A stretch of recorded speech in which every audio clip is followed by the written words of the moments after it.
Hari ini Ketua Umum PDI Perjuangan Megawati Soekarnoputri menutup rangkaian Kongres ke-6 PDI Perjuangan di Nusa Dua Bali. Menariknya, dalam penutupan Kongres, Sekjen PDI Perjuangan Demisioner Hasto Kristianto turut serta hadir usai mendapatkan amnesti dari Presiden Prabowo Subianto. Informasi selengkapnya akan disampaikan oleh Jose Nicole dari Nusa Dua Bali. Jose, kenapa Ketua Umum PDI Perjuangan Megawati Soekarnoputri sangat terharu, bahkan menangis melihat Hasto yang tiba-tiba datang ke Kongres? Ya baik, selamat sore Yohana dan juga pemirsa. Setibanya Sekjen Demisioner PDI Perjuangan Hasto Kristianto di ruang aula tempat penutupan persenggaraan daripada Kongres PDI Perjuangan ke-6, dapat kami gambarkan situasinya bahwa saat Hasto Kristianto masuk ke dalam aula ruangan, seketika pidato dari Ketua Umum PDI Perjuangan Megawati Soekarnoputri terhenti dan para kader dari representasi DPD dan DPC langsung berdiri menyambutnya dengan haru dan juga teriakan merdeka selama 3 kali. Dan juga seketika Hasto Kristianto tiba di ruangan tersebut langsung menuju ke panggung untuk mencium tangan Megawati Soekarnoputri, dan Megawati Soekarnoputri tidak kuat untuk menahan air matanya. Apabila kita menggambarkan relasi daripada kedua tokoh ini, yaitu Megawati Soekarnoputri dan Hasto Kristianto. Hasto Kristianto ini merupakan Sekjen PDI Perjuangan periode 2014-2025 yang tidak mengemban dan mengambil jabatan publik di situasi politik di mana PDI Perjuangan saat itu sedang menjadi partai pemenang baik di eksekutif maupun legislatif. Dan selama 11 tahun Hasto Kristianto setiap harinya mengurus partai, berkomunikasi secara intens dengan Ketua Umum, sehingga beberapa daripada jajaran DPP juga menggambarkan hubungan antara Hasto Kristianto dengan Megawati Soekarnoputri ini ibarat orang tua dan anak. Sehingga hal-hal yang berkaitan juga dengan bagaimana suasana kebatinan daripada Megawati Soekarnoputri menindaklanjuti perkembangan daripada kasus Hasto Kristianto. Dari sebelum Hasto Kristianto ditahan di rumah tahanan KPK, bahkan sebelum persidangan, Megawati Soekarnoputri dalam pernyataan pidato politik publiknya juga mengatakan mempertanyakan kasus yang menimpa Sekjen Hasto Kristianto pada saat itu.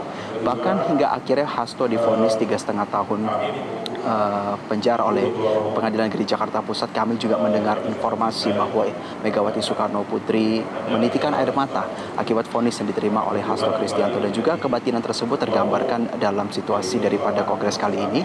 Dan juga bagaimana Megawati Soekarnoputri menceritakan dalam pidatonya bahwa beliau setiap malam berzikir, berdoa untuk banyak orang, salah satunya adalah Hasto Kristianto. Maka kedekatan daripada kedua tokoh tersebut dapat menggambarkan situasi kebatinan daripada saat Megawati Soekarnoputri menitikan air mata ketika Hasto Kristianto tiba di Kongres. Yohana.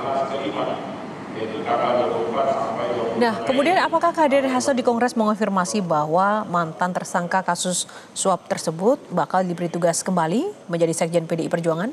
Jose? Menariknya Yohana, apabila kita melihat pengumuman resmi struktur Dewan Pimpinan Pusat Partai secara garis besar ada 37 pos, termasuk dengan Sekretaris Jenderal beserta wakilnya, juga Bendahara Umum beserta wakilnya. Dalam rilis yang kami terima, posisi daripada Sekretaris Jenderal ini dituliskan namanya adalah Megawati Soekarnoputri. Namun di sisi lain, apabila kita melihat bagaimana rangkaian administrasi harus diperlengkapi kepada Kementerian Hukum sebagai landasan legalitas partai, sejatinya bahwa kita melihat Sekjen PDI Perjuangan ini akan diumumkan belakangan beserta juga dengan rangkaian untuk melakukan pelengkapan administrasi.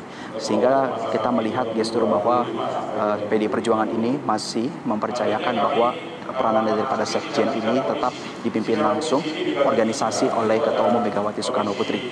Lebih lanjut, kami juga melakukan analisa lebih lanjut Yohana terhadap hak-hak yang diterima seseorang yang menerima amnesti dan juga ART partai daripada PDI Perjuangan. Secara di atas kertas, fakta-faktanya menyimpulkan bahwa Hasto Kristianto tidak memiliki hambatan untuk menjabat kembali sebagai Sekretaris Jenderal.